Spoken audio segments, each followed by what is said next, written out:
안녕하세요 여러분. 네, 성현우입니다. 오늘은 그 이상한 차에 치여 죽을 뻔한 썰 그거 보셨나요? 그거를 보면 제가 전주해고 다닐 때 당시에 직접 경험했던 얘기에 대해서 말씀드렸는데, 그 영상을 보고 저희 학교 선배한테 제보가 왔어요. 그래서 저랑 비슷한 상황을 경험했다고 이제 메일로 제보가 왔는데, 저보다 더 위험한 상황이었거든요. 그래서 제가 오늘 그 썰을 한번 풀어드리려고 합니다. 진짜 살인당할 뻔한 썰인 것 같아요. 근데 일단 시작하기에 앞서서 여러분들이 저한테 뭐 립 정보 좀 알려주세요, 피부 스킨케어 어떻게 하시나요? 그거 알려주세요, 막 이런 댓글들이 많더라고요. 그래서 제가 진짜 쓰는 게 별거 없지만 일단 가져와 봤습니다. 예, 이렇게 가져왔는데 이게 뭐 그 광고나 그런 게 절대 아니라 진짜 여러분들이 궁금해 하셔가지고 제가 뭐 쓰는지 가져와 봤어요. 일단 제가 폼 클렌징은 이 독도 클렌저라는 걸 쓰는데, 제가 폼 클렌징은 바꾼 지가 얼마 안 됐어요. 왜 이걸로 바꿨냐면, 이거를 제가 직접 쓰니까 다른 폼 클렌징들은 되게 씻고 나면은 빡빡한 느낌인데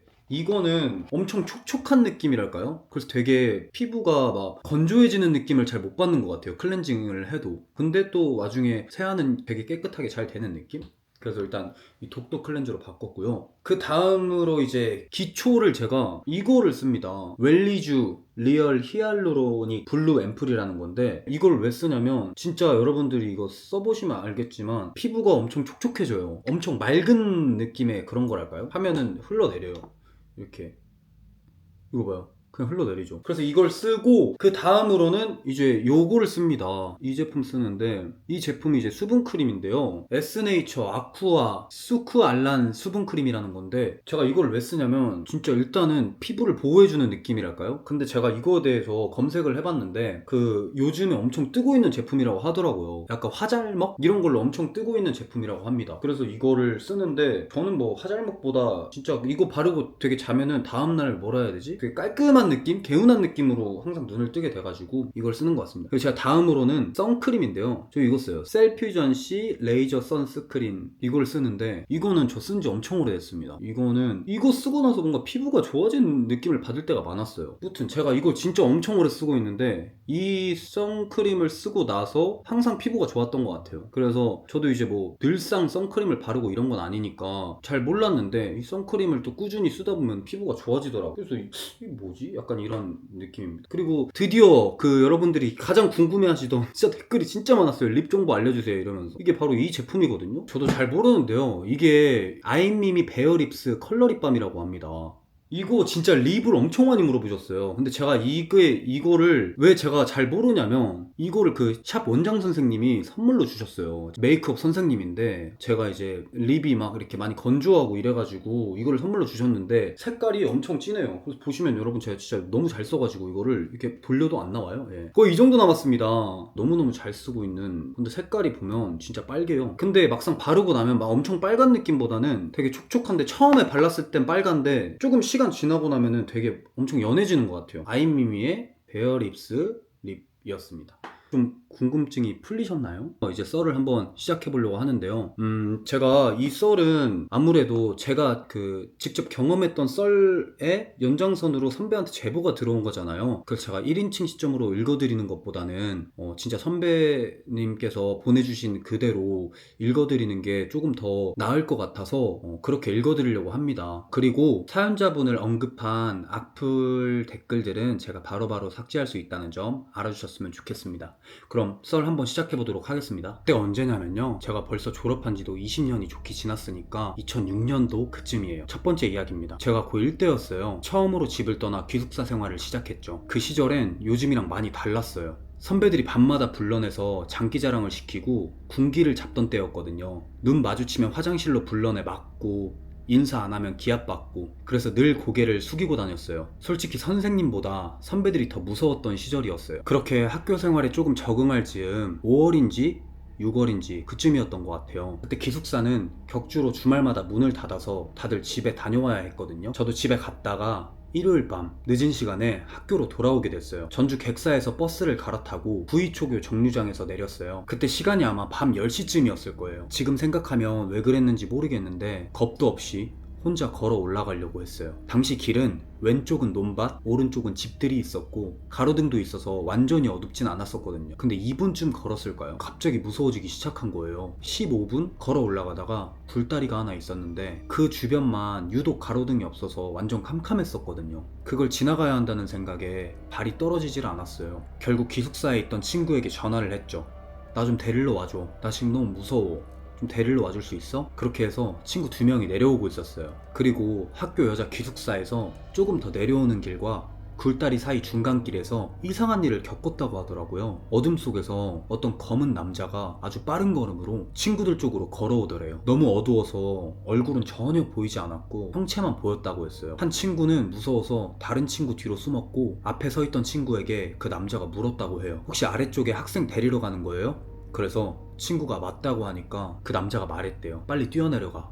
아래쪽 가로등 밑에서 혼자 기다리고 있었던 저는 누가 지나간 적도 없었고 어느 누구 인기척도 없었고요. 무서워서 주변을 계속 둘러보고 친구들 내려오는 길 쪽도 보고 그랬었는데 아무도 없었어요. 정류장에서 올라가는 길이 하나예요. 중간에 다른 길로 빠질 곳이 없어요. 대체 그 남자는 어떻게 알았을까요? 제가 아래에서 기다리고 있다는 걸. 지금도 그 일은 설명이 안 됩니다. 두 번째 이야기는 이전에 했던 이야기와 연장선이 될 수도 있는 범죄 실화입니다. 고2였는지 고3이었는지 정확히는 기억이 안 나는데 그때 저는 기숙사가 아니라 학교 근처 고시텔에서 지냈거든요. 얼마 전에 지도 보다가 우연히 찾았는데 이름이 아직도 그대로더라고요. 히읗, 이응, 리을 고시텔. 그날도 평소처럼 구이초교 정류장에서 내려서 고시텔까지 걸어 올라가고 있었어요. 시간은 저녁이었고 해는 거의 다 진 상태였고요. 그 길이 좀 애매한 게 막 외진 곳은 아닌데 딱 저녁 시간만 되면 엄청 조용해져요. 그날도 그랬고요. 근데 길 한쪽에 차 한 대가 서 있었는데 그 안에 사람이 있는 건 알고 있었어요. 그냥 신경 안 쓰고 지나가려는데 갑자기 차 문이 열리더니 남자가 내리더라고요. 30대 초반쯤? 그 사람이 저한테 말을 걸었어요. 뭐라고 했는지는 정확히 기억 안 나요. 그냥 대충 대답하고 지나가려고 했어요. 근데 그 순간에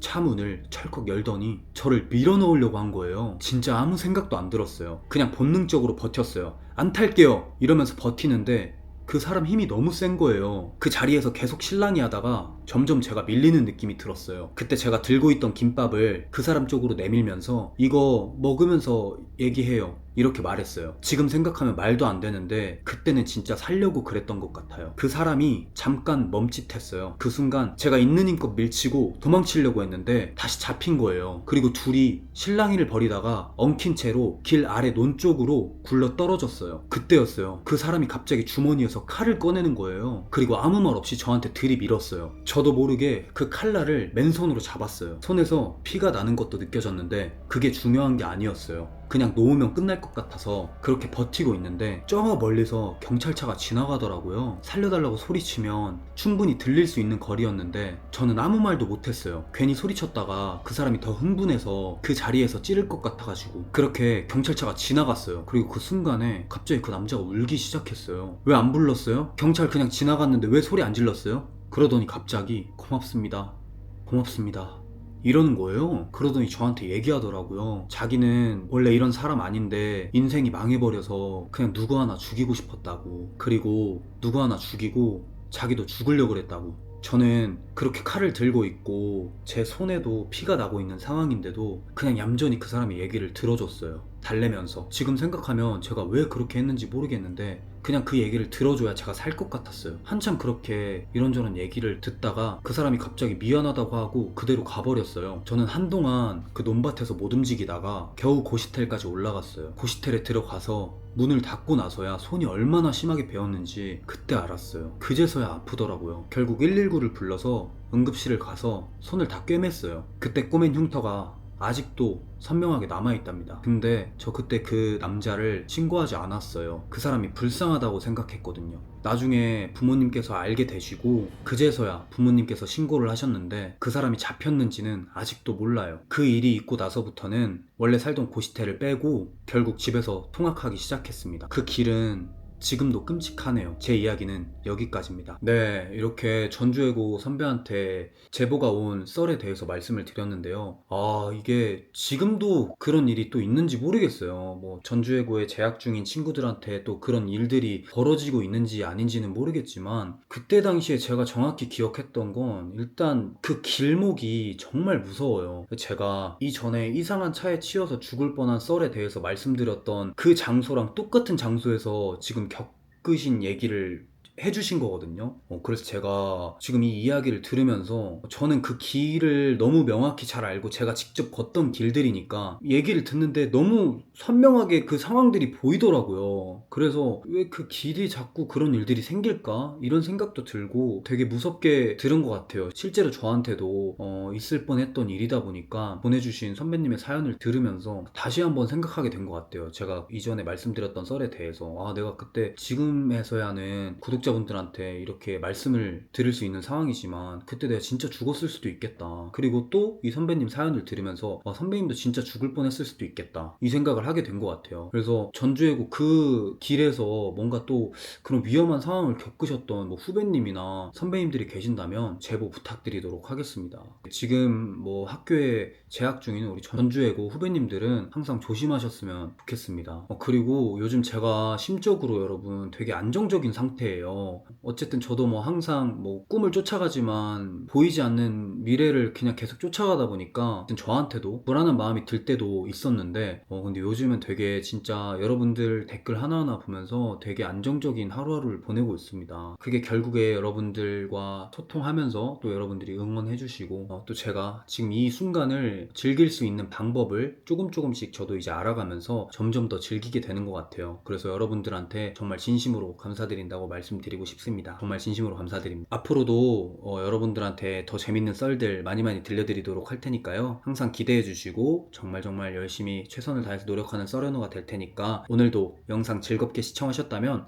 조댓구알 부탁드리고요. 정말 이 순간순간들을 정말 소중하게 생각하면서 정말 매번 감사하면서 열심히 영상 활동 그리고 가수 활동 하도록 하겠습니다. 여러분 정말 진심으로 감사드리고요. 정말 여러분들 하루하루를 즐겁게 해드리도록 하겠습니다. 앞으로도 잘 지켜봐 주셨으면 좋겠습니다. 그럼 안녕. 감사합니다, 여러분.